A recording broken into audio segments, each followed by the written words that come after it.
Hello, and welcome to the Healing Streams Reflection. The title for today's post is We Are God's Covenant People. Beloved, we are told God is able to make all grace abound towards you, that ye, always having all sufficiency in all things, may abound to every good work. 2 Corinthians 9:8. Either you believe it or you don't. We are God's covenant people. It all comes down to your covenant relationship with God.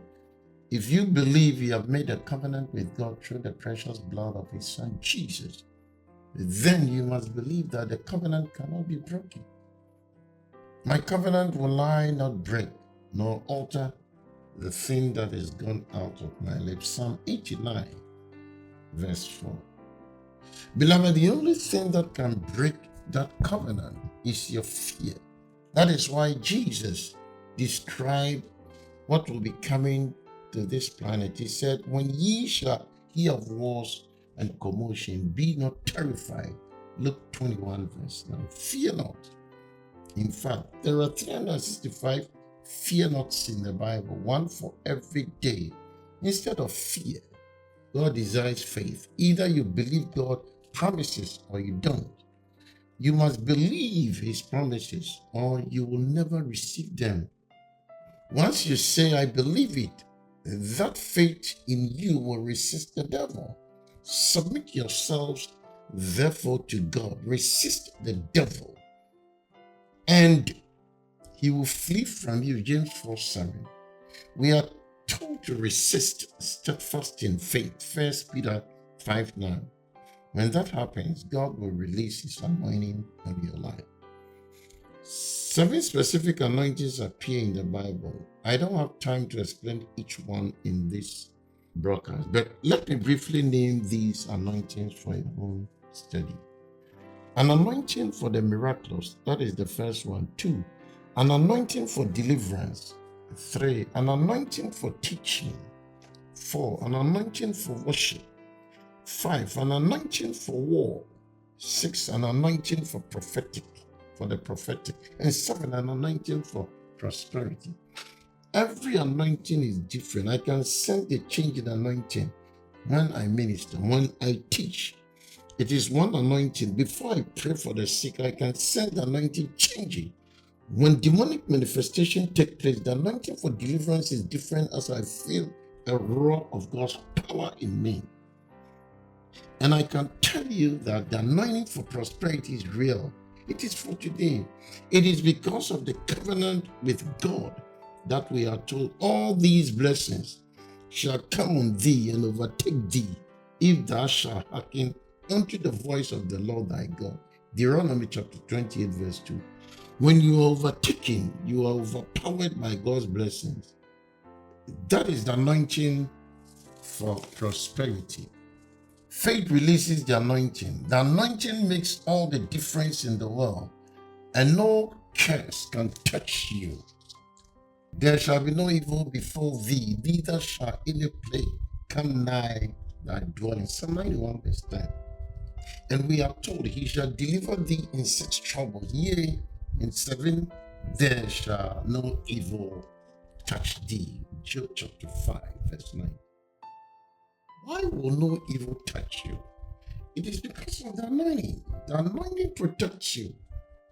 Look at what Psalm 89, verse 20 to 24 says. I'll find David, my servant, with my holy oil.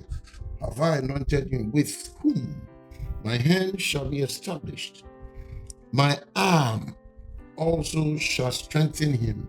The enemy shall not exact upon him, nor the son of wickedness afflict him.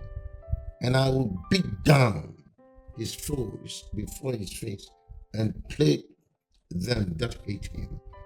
But my faithfulness and my mercy shall be with him, and in my name shall his horn be exalted. Psalm 89, verse 20 to 24. When anointing is released, prosperity always follows. And every anointing is released with an act of faith. The miraculous doesn't happen until you move out in faith. Fear cripples the anointing, but faith releases it. You must be bold, or you cannot see the river of God flowing with power in your life. The world cannot understand or receive the anointing. Only those who walk in faith as covenant people can. As a covenant person, God has guaranteed your financial prosperity. Prosperity is a result of the covenant you make with God. It is not a result of gimmicks or formulas, but it is a result of a covenant with God. Remember that God alone gives you this power to get wealth, so he can establish his covenant with you. Thou shalt remember the Lord thy God, for it is he that giveth thee power to get wealth, that he may establish his covenant, which is swore unto thy fathers, as it is this day. Deuteronomy chapter 8:18. If you truly believe you are a covenant person, you must believe that prosperity is your inheritance. Either you believe it and act on it, or you don't. Your act of faith releases this anointing. Either I said that this is the season for unprecedented blessing, not from your land. And I heard the Lord say, tell my people to believe my word. And if they believe my word, there will be no loss. There will be a release of an anointing for the next months ahead of you till this year ends. Never seen before. It is time to get ready for an unprecedented measure of anointing and abundance. We are moving into a season of great power. We are moving into a season of great prosperity. The anointing of God is flowing worldwide. It is up to you not to miss it. Prosperity can be yours in the coming weeks, coming months, and coming years, but you must act. We know that God says, give, and it shall be given unto you. Good measure, pressed down, shaken together, and running over, shall men give into your bosom. For with the same measure that you met without, it shall be measured to you again. Luke 6:38. Either you believe it or you don't. This is not a matter of sending an offering, but of acting in faith by releasing that offering, so the anointing for prosperity can be released to flow over you. And when that anointing is released, it will destroy the bondage of debt and poverty. Only the anointing can deliver you from death and poverty. As you take a step of faith and sow a seed for the work of the Lord, right now, there awaits you harvest. I truly feel that this is an important life-changing time for anointing, and I want to do whatever I can to encourage you to understand and claim the promises that are available to you as a covenant believer. Be courageous today. Be bold. Step into your covenant position. Secure your financial tomorrow with a step of faith, so that the anointing for prosperity might be released on you. Act today. I look forward to hearing you. Love you all. Bye.